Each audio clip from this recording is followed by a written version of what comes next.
Hello, Beshies! Good morning! It's me, Ate Mel. Maaga nagising si Ate Mel ulit. Siyempre, kailangan magbukas tayo ng tindahan ng maaga. Pero ngayon, sasaglit ako sa palengke at bibili ako ng stocks ko ng sigarilyo dahil kagabi ko lang nakita na wala na pala akong Marlboro Blue at saka Camel. So, uwi ka agad si Ate Mel, okay? See you later, guys! Bye-bye!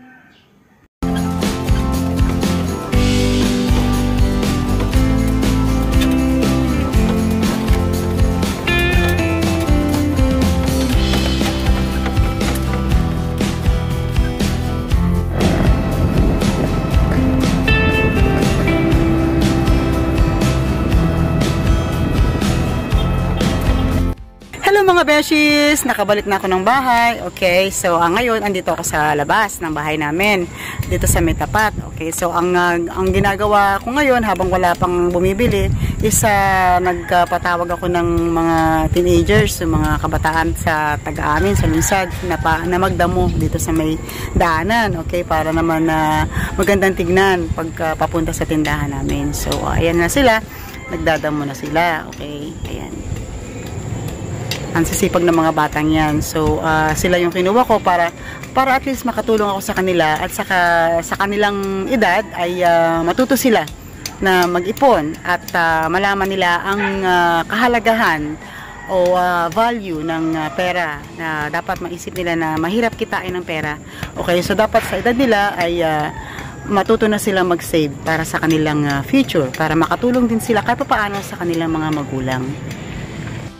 Yung aming tindahan, nakikita nyo yung tindahan namin, ayan, naku po, at talagang ang tataas na ng mga damo, ayan, nakita nyo, ito yung harapan ng tindahan namin.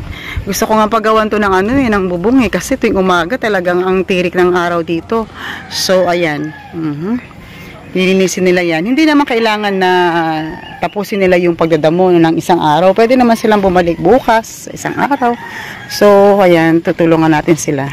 So, ayan, dadamuhan nila yan. Itong daan. So, ayan. Hi Beshies! Ito, andito na ako sa loob ng bahay namin at andito na ako sa tindahan namin. So guys, may konting advice pala ako sa inyo, okay? At ito, napaka-importante ito guys sa mga may mga sari-sari store na katulad ko. Importante po na palagi nyo i-check yung mga expiry dates, okay? Importante po yan kasi hindi natin namamalayan na yung mga items natin na binibili ay may expire na pala. So, ang mangyari niyan is hindi na mabebenta at magkakaproblema kayo kasi once na nabili ng customer ninyo yung item, pag nakita niya yung date ay expired na pala, so ang pangit pong tignan yon. So nakakahiya naman, baka ang mangyari niyan hindi na yan bibili sa inyo, hindi na yan babalik sa inyo, okay? So importante po mga beshies na i-check nyo palagi ang mga expiry dates, okay? Lalo na beshies dito sa mga canned goods natin. Ayan, kasi yung ibang canned goods ay ang expiry date naman niya is valid hanggang 2 years, ganyan, 1 year. So, yung iba naman, ingat din kayo muna sa unang-una, pagka namimili kayo, bago kayo kumuha ng delata, i-check nyo muna kung anong date na ba. Kasi baka mamaya, 2 months na lang pala, may expired na, tapos hindi nyo alam, binili nyo. O, diba? Kasi minsan ang mga supermarket hindi po na-check yan, hindi nila na-update po yung mga expiry dates. So, Beshies sasampulan ko kayo ng mga items na madaling masira. Okay, dito tayo sa mga fruit juices. Ayan, yung mga tang. Bali yan, lagi nyo i-check yan kasi yung mga drinks yan, guys, madaling masira yan. Ito, katulad yan, ito yung Nestea. Okay, Nestea apple. Okay, ang expiry dates niya ay next year, August 2025 pa naman. So, malayo-layo pa. Okay, tapos ito namang, ayan, yung mga Bear Brand Swak. Ayan, ang expiry dates niya ay October 2025.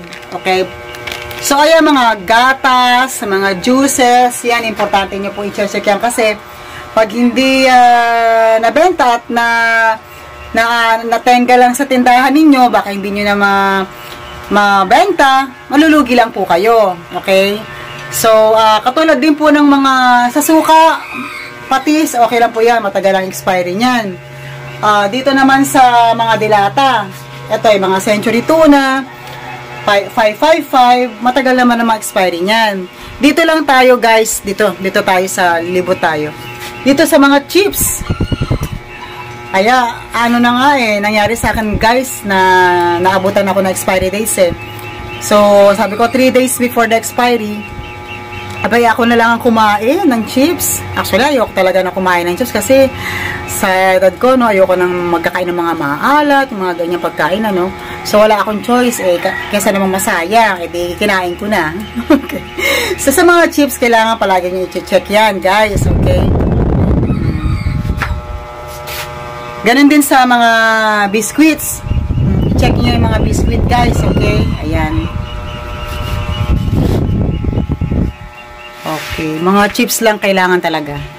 Sa mga debote, okay, makikita nyo naman guys yan. Palagi nyo i-check yan ha. Tingnan nyo, ayan.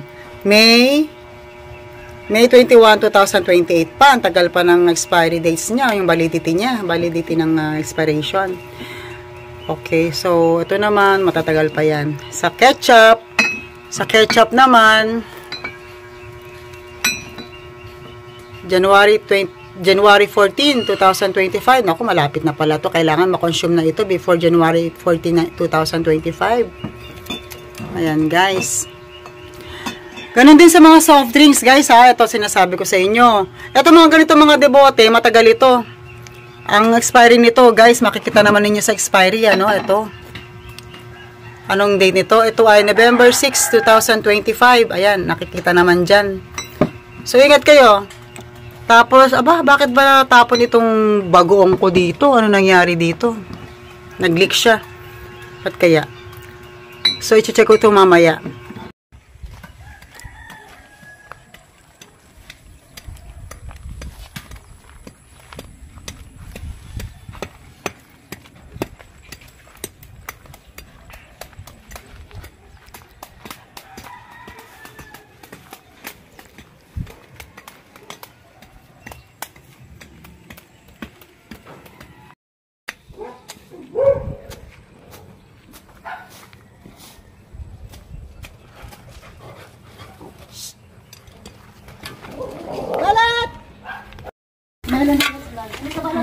Meleng Ricas Vlog.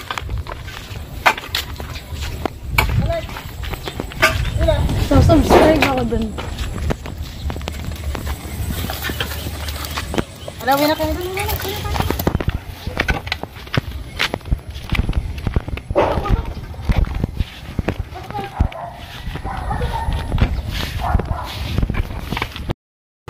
So mga beshies, hanggang dito na lang si Ate Mel, okay? Okay, sana apply nyo yung advice ni Ate Mel sa inyo na palagi nyong i-double check ang mga expiry dates ng inyong stocks, ng inyong paninda sa inyong mga tindahan, okay? So, till next vlog, ingat kayong lahat guys, at always remember that God is good all the time. Life is abundant, life is beautiful. Ingat kayong lahat guys, bye-bye!